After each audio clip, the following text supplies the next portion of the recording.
Digirtu waa maxay sirta ku jirta? Digirtu waxaa lagu tiriyaa cunnada faa'iido badan xambaarsan oo haddana la awoodi karo. Digirtu waxaa loo yaqaannaa hilibka saboolada sababtuna waa faa'iidada u dhiganta hilibka ee laga helo digirta.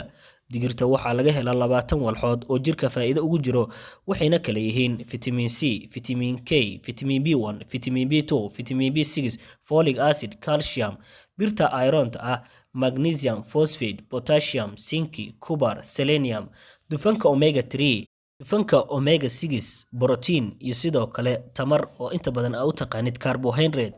Intaasba waa nafaqo ku kaydsan digirta. Intaas kadib faa'iidada ay u leedahay jirka waxaa ka mid ah faa'iidooyinka digirtu aad ayay u badan yihiin. Faa'iidada digirta waxaa ka mid ah ay jirka u leedahay inay jirka ka saarto waxyaabaha sunta ah. Digirtu waxaa lagu tiriyaa cunnooyinka ugu badan ee laga helo walxaha sunta ka saara jirka. Diraasad lagu sameeyay 100 cunno oo laga helo maadada sunsaaraha, digirta ayaa ugu horeysay. Sidoo kale digirtu waxay ka qayb qaadataa dheefshiidka. Digirta waxay ka mid tahay baalaleyda waxaana ku jira waxyaabo badan oo roon caafimaadka dheefshiidka. Digirtu waxay u sahlan tahay in caloosha shiido.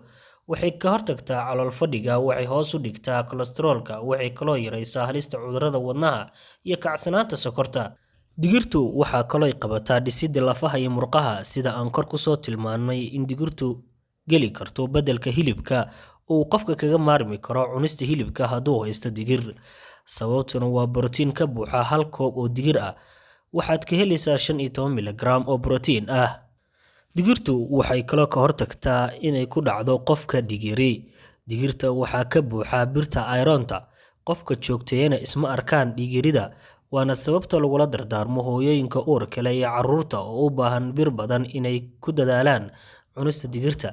Birta aad maqlaysid waa cunnooyinka laga helo iron-ta ayaa ku jira digirta. Digirtu waxay qayb weyn ka qaadataa xusuusta qofka bini'aadamka. Digirta waxyaabaha ka buuxa waxaa ka mid ah fitamiin B1 oo loo yaqaan thiamine.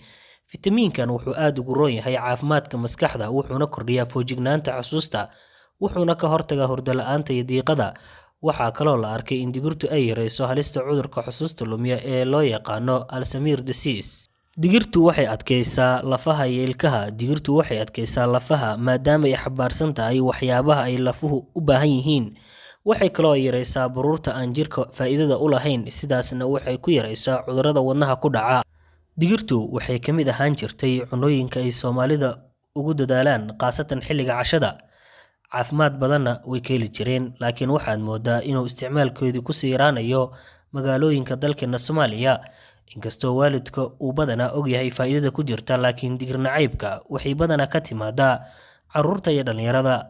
Marka la aado dhalinyarada waqtiyadii dambe soo koray, waxaa badatay dad badan oo aaminsan in cunista digirtu aysan ilbaxnimada ka mid ahayn. Waana in inta badan qofka digirta cuna la caayo. Waana sababta keenaysa inaan lagu darin liiska cunnooyinka laga dalbado maqaayadaha, maadaama ay dalabkeedu aad u yar yahay. Daawadaha qiimaha badan oo dunida meel kastoo ka joogto, waxaan kaa codsanaynaa haddii aad ku cusub tahay channel-ka Cabdullaahi Colombo inaad saaratid subscribe-ta.